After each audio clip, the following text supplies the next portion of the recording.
warahmatullahi wabarakatuh. Hello student, how are you today? I hope you are fine. Amin. Okay, let's open our lesson today by praying together. Bismillahirrahmanirrahim. Rabbi zidni ilma warzuqni fahma. Amin ya robbal alamin. Oke teman-teman, hari ini kita akan belajar bab 14 tentang memahami kisah keteladanan Nabi Yakub alaihissalam. Sebelum kita mulai pembelajaran hari ini, yuk kita simak tujuan pembelajarannya. Tujuan pembelajaran bab 14. Pertama, memahami kisah Nabi Yakub alaihissalam. Dua, memahami keteladanan Nabi Yakub alaihissalam. Ketiga, menceritakan kisah Nabi Yakub alaihissalam. Keempat, menceritakan keteladanan Nabi Yakub alaihissalam. Kisah Nabi Yakub alaihissalam. Nabi Ishak alaihissalam mempunyai dua orang anak, yaitu Is atau Ais dan Yakub. Ketika usia Nabi Ishak sudah lanjut, penglihatan dan pendengarannya tidak lagi baik. Islah yang setiap hari melayani kebutuhan Nabi Ishak. Itu adalah tanggung jawabnya sebagai anak tertua.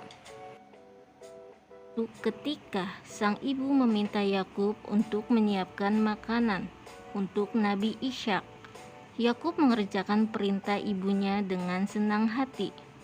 Melihat perilaku anaknya yang sangat baik, Nabi Ishak mendoakan Yakub. Beliau berkata, "Semoga engkau menurunkan nabi-nabi dan raja." Merasa iri setelah tahu ayahnya mendoakan Yakub. Ia merasa Yakub telah lancang menggantikan tugasnya, menyiapkan makanan untuk ayah. Seharusnya doa itu untuk dirinya, bukan untuk Yakub. Is kemudian mengancam akan membunuh Yakub agar doa ayahnya tidak terwujud.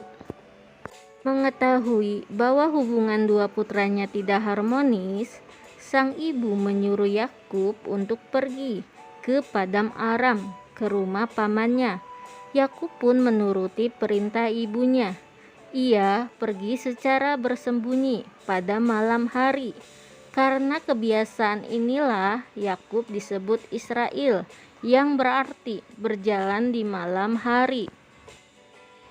Yakub tiba di Paddan Aram dengan selamat. Ia kemudian mencari pamannya dan meminta izin untuk tinggal di sana. Sang paman mengizinkan Yakub untuk tinggal. Ia bahkan menganggap Yakub sebagai anaknya sendiri. Laban bin Fatwi atau paman Yakub adalah seorang yang dermawan. Ia selalu membagikan sebagian hartanya untuk orang yang tidak mampu. Melihat perilaku pamannya yang begitu terpuji, Yakub lantas menirunya. Kemudian Yakub pun dikenal sebagai dermawan yang baik hati. Pada suatu ketika, Yakub bermimpi bertemu malaikat. Ia juga mendengar suara yang mengatakan bahwa kelak ia akan mendapatkan keturunan dan bumi ini akan menjadi miliknya dan milik keturunannya. Begitu terbangun, Yakub segera berdoa dan mengucapkan syukur. Melihat perilaku keponakannya yang begitu terpuji, paman Yakub berniat menjodohkan Yakub dengan salah satu putrinya. Yakub pun memilih menikah dengan sang adik Rahil yang mempunyai paras rupawan. Namun setelah waktu berjalan, Yakub pun menikahi Laila, putri tertua pamannya. Pada saat itu, menikah dengan kakak adik belum dilarang agama.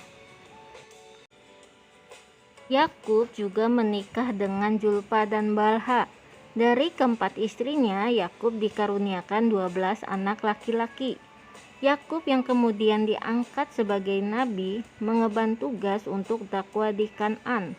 Dari anak cucu Nabi Yakub kelak akan lahir beberapa nabi Bani Israel dan diangkat menjadi nabi Allah.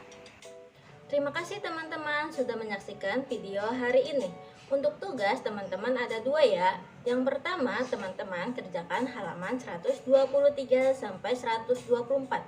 Bagian A saja ya. Untuk tugas kedua, teman-teman kerjakan halaman 125.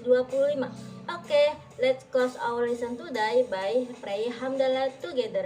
Alhamdulillahirabbil alamin.